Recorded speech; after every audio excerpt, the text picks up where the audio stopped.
পরশুদিন রাত্রে 3 জনের ডাব চুরি করে খাইছি। জব্বারিতে কই যে বেড়া মালিকের দ্বারে হ্যাঁ বা তুই জিন দিকে আমার হেই ওই যাচ্ছি কেমনে মালিকের দ্বারা কই যে জব্বারি মালিকের মধ্যে দিয়ে 120 টাকা জরিপে নিয়েছে। তুই যে 40 টাকা দিলি না কালকে, সেই 40 টাকা দিয়ে দিছি পুরোই। আমি জানি না মোর 40 টাকা তুই দে। তোর 40 টাকা দিব মানে জব্বারি আইতে আছে, হলাক মলাক ফোনে কথা হয়েছে একটু আগে, ও আইতে আছে আর একটা লই আইতে।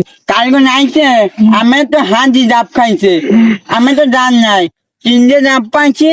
এবার জয়া খাইয়ে ওকে 2 নাম করে নিয়েছি।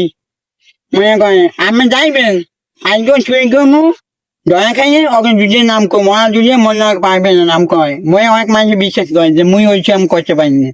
রাজগুলো হয়েছে ইনসাফর ভাই। হ্যাঁ নন তো নন ভাই আমি তুই কোন জব্বারি বলে যাইবে কোন রেজিস্টার দিক তো কই আনতে দেয় না। উই আইতে জব্বারি উই আইতে আছে। এ জব্বার হুনি যাও এ ভাই আমরা ওই 2জন ভুলাই কা।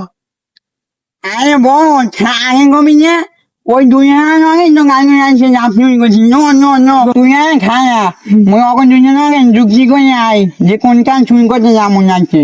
হ্যাঁ ঠিক আছে ভাই ওই জব্বারি এলাই আইতেছে আর তুই এইতে দেন আর তুই লইয়ে না। না ভাই ভালো আছো? হ্যাঁ ভাই ভালো আছেন, ভালো আছেন? চুরির বিষয় কি করছেন? ভাই ও জান ভালো দাদি